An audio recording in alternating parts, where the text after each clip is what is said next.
Cantaremos de su amor, de su grandeza, de su fidelidad. Amén.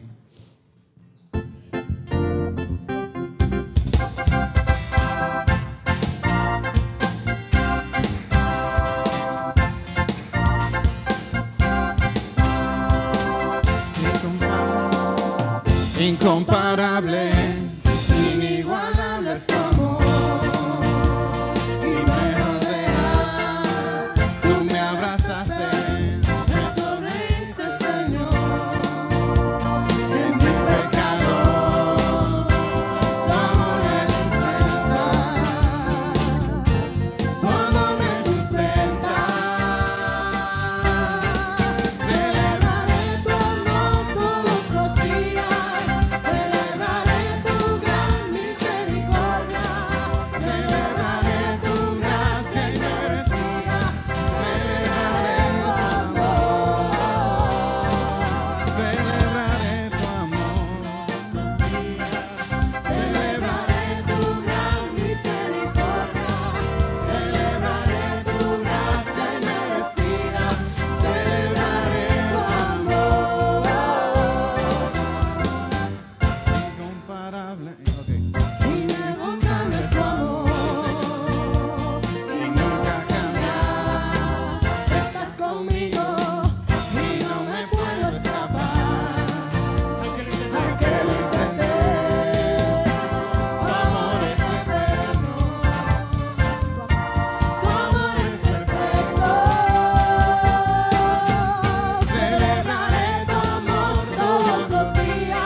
Dios les bendiga, hermanos. Iglesia Misión Bíblica, gracias a Dios que estamos acá, que podemos venir ante ustedes por estos medios digitales y gracias a Dios que podemos presentarle contenido que sea de edificación para nosotros, nuestro andar con nuestro Señor Jesucristo.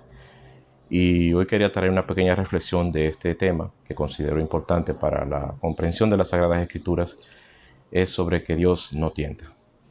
Y el versículo clave que quiero presentar con esta reflexión es Santiago 1:13, que dice: cuando alguno es tentado, No diga que es tentado de parte de Dios, porque Dios no puede ser tentado por el mal, ni Él tienta a nadie. Y aquí podemos ver que Dios no puede ser tentado por el mal, ni Él tienta a nadie. Buscando el significado de la palabra tentar, encontré dos definiciones. Una de ellas es examinar y reconocer por medio del sentido del tacto lo que no se puede ver. Eso nos dice que cuando algo es tentado es porque no se puede ver lo que hay y lo que se está buscando otra manera de conocer y ver qué hay ahí, ya sea con el sentido del tacto o cualquier otro método que nos permita, aparte de la vista, poder conocer. También es el tradicional que conocemos, que es inducir a una persona a hacer o tomar algo muy atrayente, pero que puede resultar inconveniente. Ahí uno podría añadirle que podría resultar dañino o pecaminoso. Y aquí en Santiago 1:13 lo podemos desglosar en dos porciones. Una es, Dios no puede ser tentado. ¿Por qué? Porque no hay en Él puertas abiertas, debilidades o pecados que haya que buscar para descubrir algo malo en Él o usando algo conocido de Dios para que haga mal. Y eso nos lleva a una porción acá en Éxodo 17:7, donde el pueblo de Israel, cuando estuvo en el monte Horeb y tenían sed, empezaron a murmurar y a quejarse y tuvieron un altercado con Moisés y con Dios. Y Dios les abrió una peña donde brotó agua y así pudieron tener sed. Pero ahí hubo una rencilla. Y aquí dice, y llamó el nombre de aquel lugar Mashá y Meriba, por la rencilla de los hijos de Israel, porque tentaron a Jehová, diciendo, ¿está pues Jehová entre nosotros o no? ¿Qué es lo que estaban haciendo los hijos de Israel? Ellos estaban tentando a ver si Dios iba a cumplir o no las promesas que había dicho de mantenerlos en el desierto y de proveerles. No obstante, ya habiendo visto qué tantas cosas había hecho Dios con ellos, dándole guianza por medio de una columna de nube y de fuego, estando con ellos en el desierto, dándoles del maná. Entonces, y cuando tenían falta de agua, se las daba. Entonces, aquí en este momento tuvieron falta de fe y tentaron a Dios. En la otra porción es que ni Él tienta a nadie, porque Dios no necesita tentar, porque todo le es manifiesto. Nada hay escondido delante de Dios que no pueda Él ver. Todo es manifiesto y Él conoce todo lo del ser humano. Dios conoce todo porque Él es el único omnisciente. Asimismo, Él no busca nuestro mal usando alguna tentación, por lo cual Él no tienta a nadie. Él no tiene que tentar, no busca tentar. Por el contrario, Satanás tienta porque Él es criatura y no conoce todo. Al no conocer todo como Dios, no puede ver como Dios. Y Él necesita palpar, conocer, rebuscar, para así atacar. Recordemos que el diablo es como un león rugiente, buscando a quien devorar. Y lo que Él busca, su propósito, es traer mal, usando lo que ya conoce. Su propósito es que pequemos y ofendamos al Señor. El diablo tienta, y un ejemplo de ello es con Job.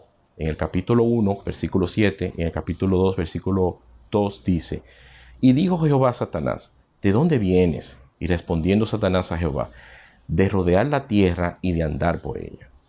Dios no necesita rodear la tierra y andar por ella. La tierra entera es manifiesta delante de Él, con todos los hombres, con toda la creación. Pero Satanás, él es un ángel creado. Él necesita andar por la tierra. Él necesita y él buscando y tentando y buscando ver dónde puede hallar cualquier falta y cosas y para conocer, para usarla para sus malos propósitos. Tenemos otro ejemplo en Mateo 4:1 que dice, entonces Jesús fue llevado por el Espíritu al desierto para ser tentado por el diablo. Y aquí hacemos la aclaración porque aquí Jesucristo fue probado para darnos un ejemplo de que a pesar de la tentación se puede salir airoso de la misma sin pecar. Y Jesús con la palabra reprendió 3 veces al enemigo. Escrito está. Todas las tentaciones que el enemigo le puso, Él las rebatió con la palabra. Dios conoce. Salmo 139:1-4 nos dice, ¿cómo es que Dios nos conoce? ¿Cómo es que Dios nos ve? Oh Jehová, tú me has examinado y conocido. Tú has conocido mi sentarme y mi levantarme. has entendido desde lejos mis pensamientos, has escudriñado mi andar y mi reposo, y todos mis caminos te son conocidos. Pues aún no está la palabra en mi lengua, y he aquí, oh Jehová, tú la sabes toda. Otro ejemplo acá, Salmo 139, 16, de cómo Dios conoce. Mi embrión vieron tus ojos, y en tu libro estaban escritas todas aquellas cosas que luego fueron formadas sin faltar una de ellas. Cómo nos creó el glorioso Creador a nosotros, desde el embrión hasta lo que somos hoy. Otro ejemplo de cómo Dios conoce, Primera de Samuel 16:7, y dice: y Jehová respondió a Samuel: no mires su parecer, ni a lo grande de su estatura, porque yo lo desecho.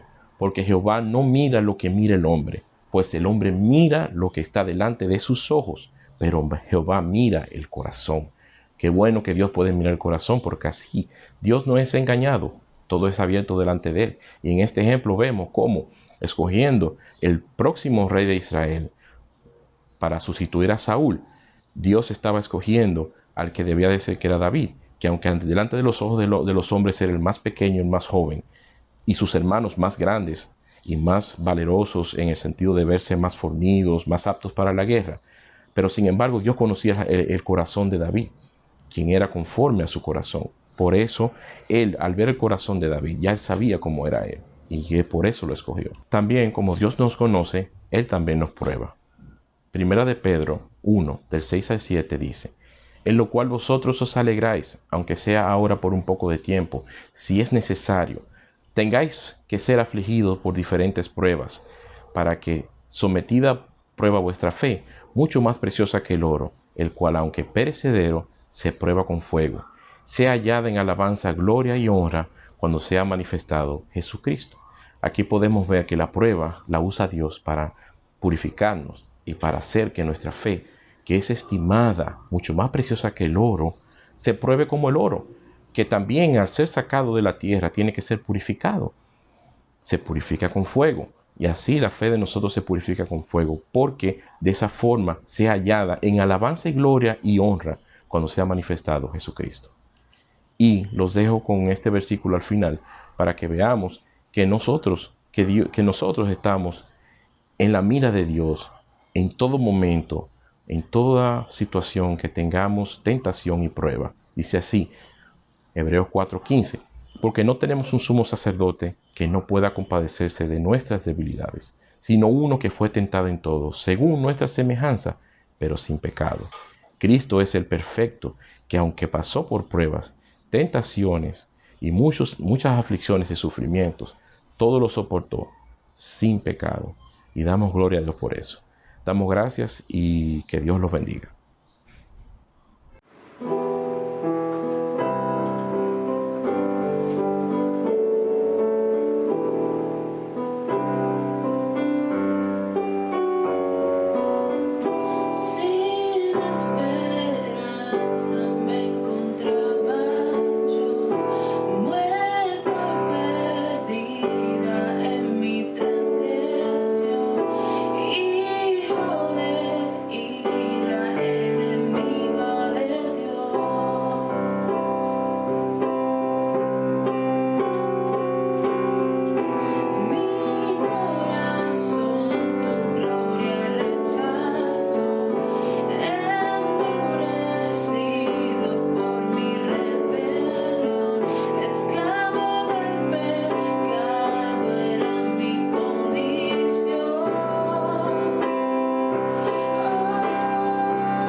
Historias de la Biblia.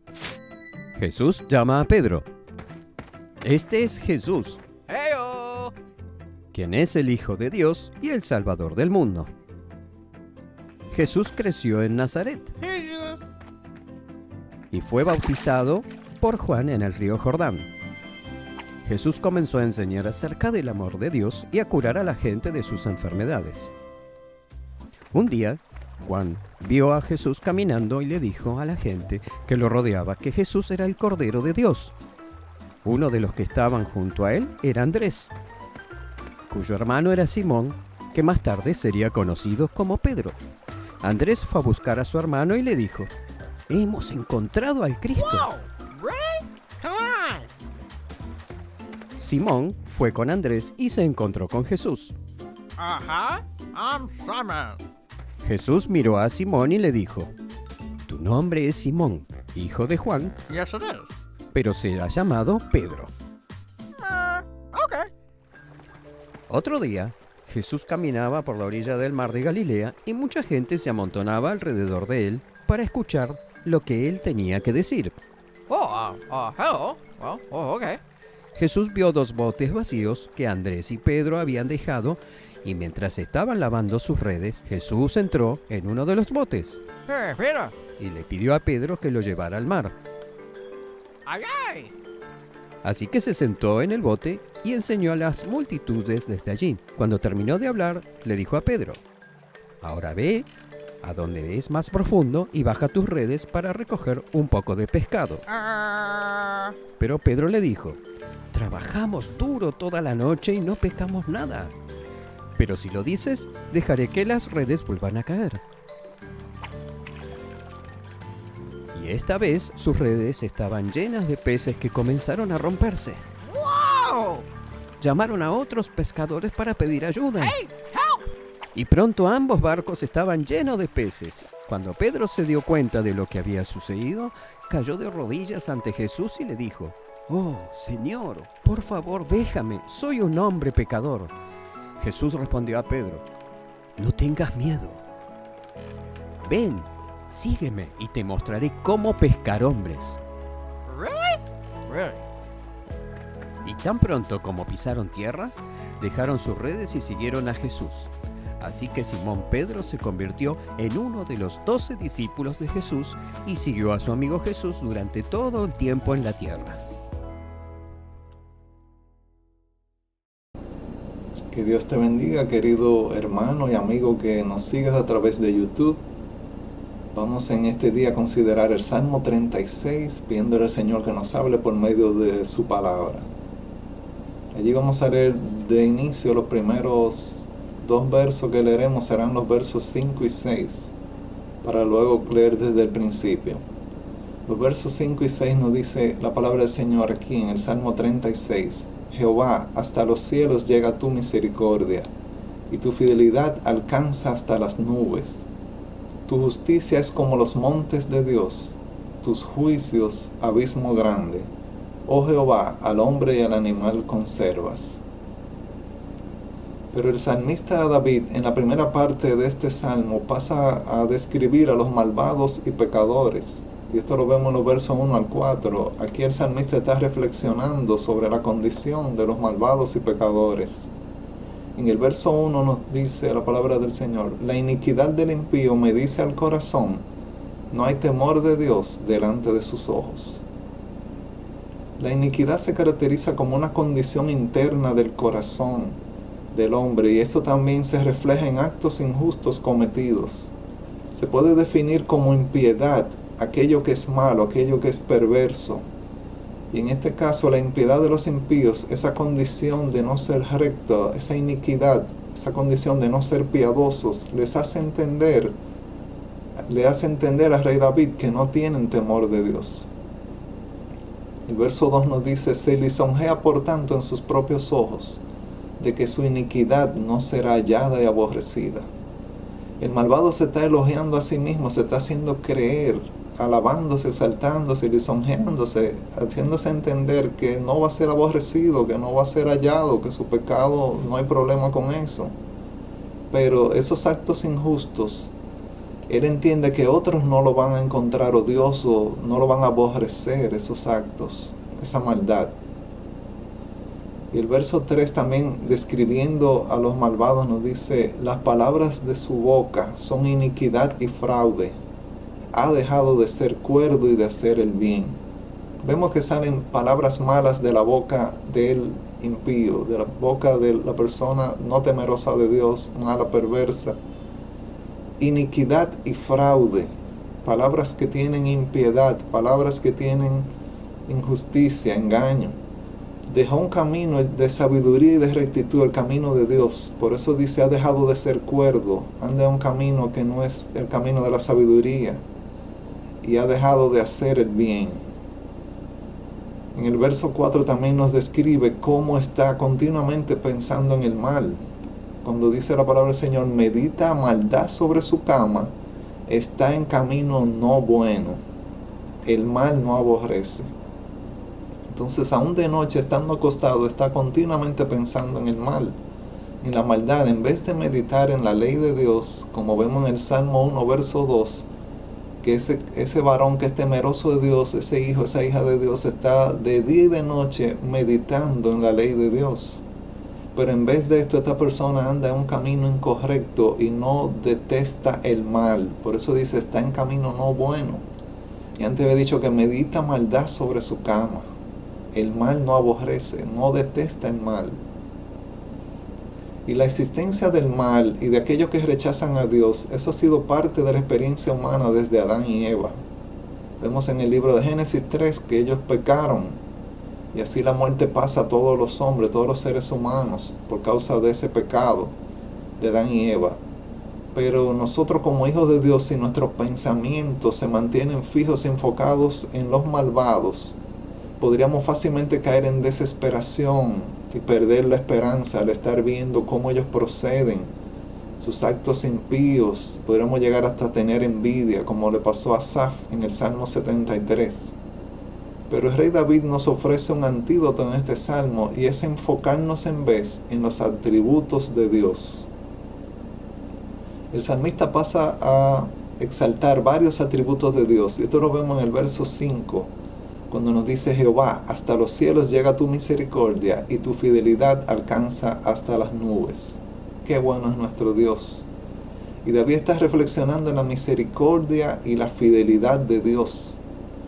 El término misericordia aquí en hebreo es la palabra hesed, que también se traduce como bondad, amor constante, compasión y amor bondadoso.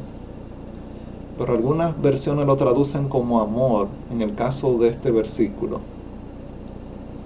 Lo cierto es que la misericordia o ese amor bondadoso de Dios y su fidelidad son tan vastos como los cielos arriba. Y debido a la fidelidad de Dios podemos apoyarnos en su amor, que es un amor constante, un amor que continúa, es vasto, es amplio. El salmista continúa en el verso 6 diciendo: tu justicia es como los montes de Dios, tus juicios abismo grande. Oh Jehová, al hombre y al animal conservas. Como Dios es recto, sabemos que su justicia es equitativa. La justicia de Dios es como los montes de Dios. Otra versión, la NBI, ha traducido como las altas montañas, montañas altas. Montes sublimes que no cambian con las circunstancias, las tempestades, las tormentas, las situaciones difíciles que acontecen en este mundo, terremotos, etc. Dios sigue siendo justo. Por eso habla de que tu justicia es como los montes de Dios. Y la justicia y los juicios de Dios son cualidades de Él, ¿verdad? Atributos de Él. Y así como en todo buen gobierno debe haber justicia y buenos juicios, aquí nos habla de que tus juicios, refiriéndose a Dios, son abismo grande, dando a entender que son ilimitados, son muy profundos, son amplios. Y David describe estos atributos usando ejemplos de lo que él conocía, como los cielos, las nubes, las grandes montañas y el profundo abismo, muy probablemente refiriéndose al mar, como algunas traducciones colocan el gran océano. Pero lo cierto es que todo lo que Dios ha creado refleja que su misericordia es constante y su fidelidad, su rectitud y su justicia. Alabamos a Dios por esto. Y en la última parte del verso 6, aquí la palabra del Señor nos dice: oh Jehová, al hombre y al animal conservas. Qué bueno es Dios, que ha tenido cuidado y sigue teniendo cuidado providencial de toda la creación. Dios verdaderamente tiene todo el control y ha creado un ecosistema donde los animales reciben alimento en una cadena, ¿verdad? Todo bajo el control de Dios, su provisión, su amor providencial. Y esa bondad se ve reflejada no solamente hacia los seres humanos, sino también hacia los animales.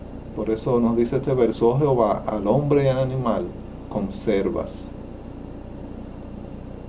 Ahora, en el libro de Nahum, el profeta Nahum, aquí ahora nos trasladamos este libro al capítulo 1, verso 3. En la primera parte, él presenta el juicio de Dios y la misericordia de Dios. Y hablando sobre el juicio de Dios y su misericordia, nos dice que Jehová es tardo para la ira y grande en amor, y no tendrá por inocente al culpable. Dios no castiga de inmediato al culpable, Él es paciente. Él le da una oportunidad, Él desea que se arrepienta. Pero esto no significa que Dios va a esperar para siempre y que Dios se va a olvidar y que el malo se va a quedar sin castigo. No, Dios es tardo para la ira, pero también es grande en poder. A su tiempo la justicia de Dios llegará, los rectos van a ser recompensados, pero los malos van a recibir el castigo de Dios. Van a ser castigados severamente.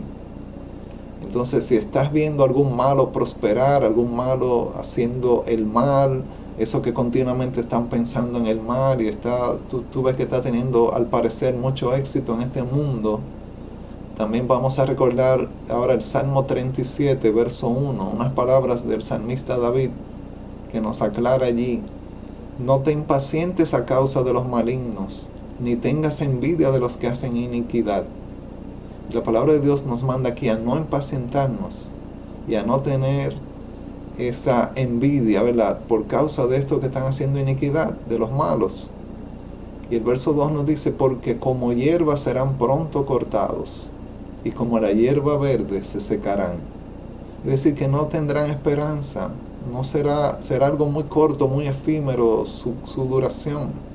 Como la hierba que se corta y se seca, serán ellos. Pero sabemos que la palabra de Dios tiene autoridad final sobre este caso, el caso de los impíos y esos malignos que hacen iniquidad. Y la palabra del Señor ya nos ha dicho que serán cortados pronto como hierba verde se secarán. El verso 3 nos exhorta a confiar en Dios. Nos dice: confía en Jehová y haz el bien, y habitarás en la tierra y te apacentarás de la verdad.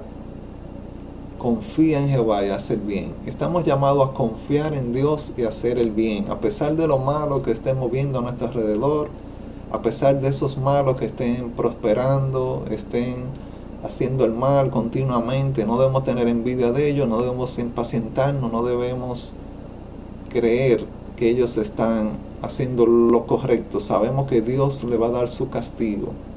Tenemos que confiar en Dios y hacer el bien. Y habitarás en la tierra y te apacentarás de la verdad.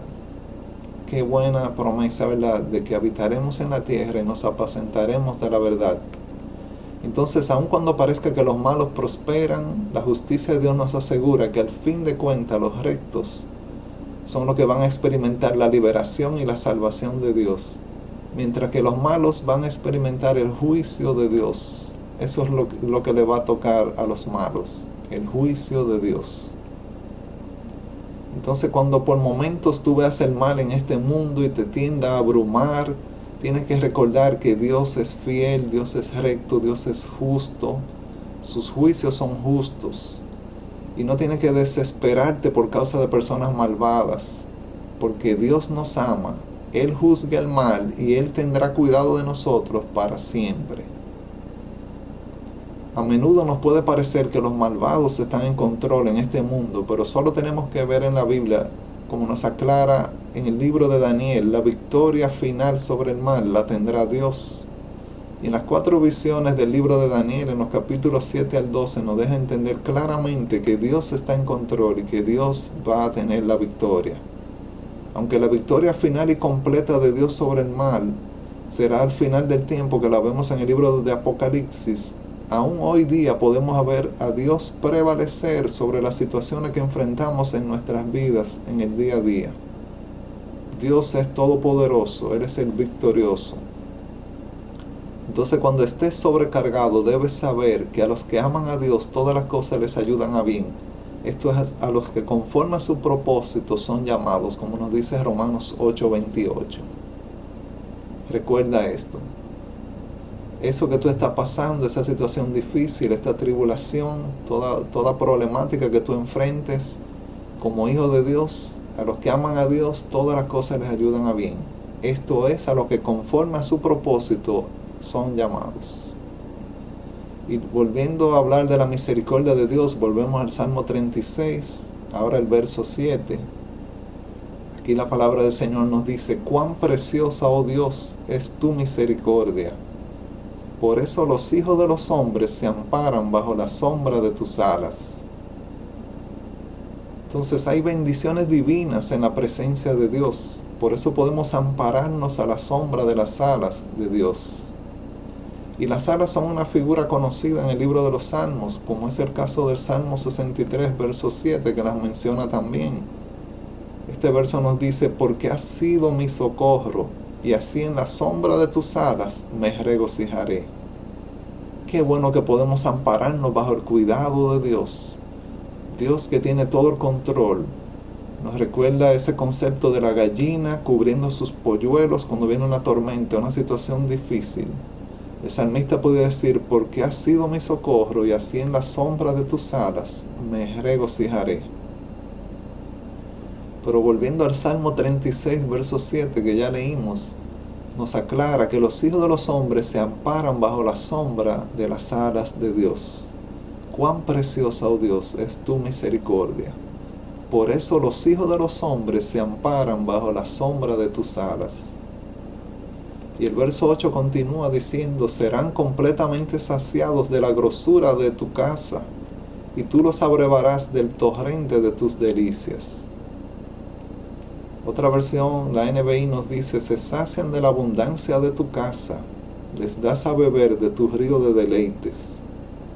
Entonces hay privilegios y bendiciones de estar en comunión con Dios, de tener nuestra confianza en Dios, nuestra esperanza en Él, de que Él sea nuestro Dios. Hay bendición. Y el verso 9 nos dice: porque contigo está el manantial de la vida, en tu luz veremos la luz. Y aquí tenemos una metáfora, manantial de la vida, que nos ayuda a entender que Dios da agua limpia y fresca al sediento espiritual. Qué bueno que nos aclare este salmo, que en Dios tenemos, con Él tenemos el manantial de la vida. Y esto a la vez está apuntando hacia Jesucristo, quien habló de que eres el agua de vida que puede apagar la sed para siempre y dar vida eterna, como lo vemos en Juan 4, verso 14.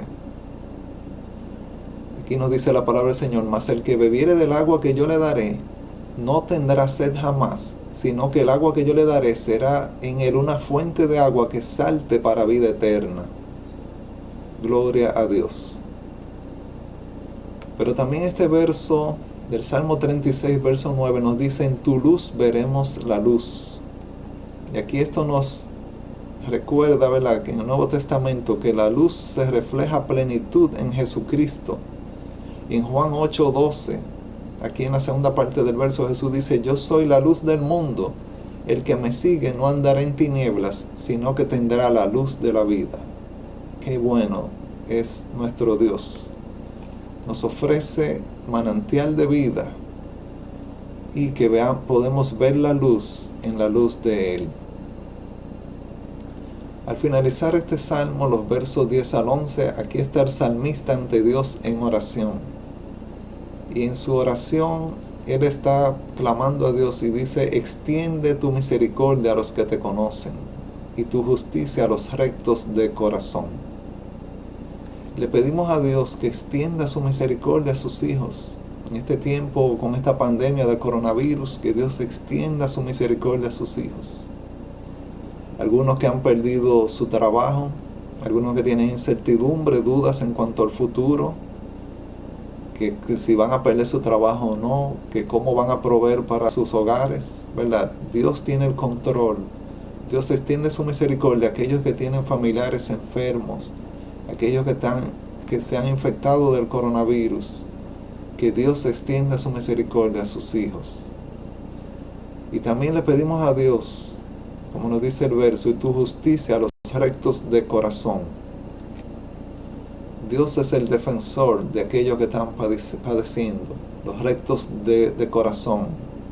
Personas que muchas veces no tienen recursos para pagar un buen abogado y están sufriendo consecuencias de injusticias, pero que Dios extienda su justicia a los rectos de corazón. Y en toda situación que esté padeciendo algún hijo de Dios, algún recto de corazón donde necesita la mano, la ayuda de Dios, el Dios Todopoderoso que extienda su justicia y defienda y pelee por sus hijos. En el verso 11 también continúa diciendo el Salmo: no venga pie de soberbia contra mí y mano de impíos no me mueva.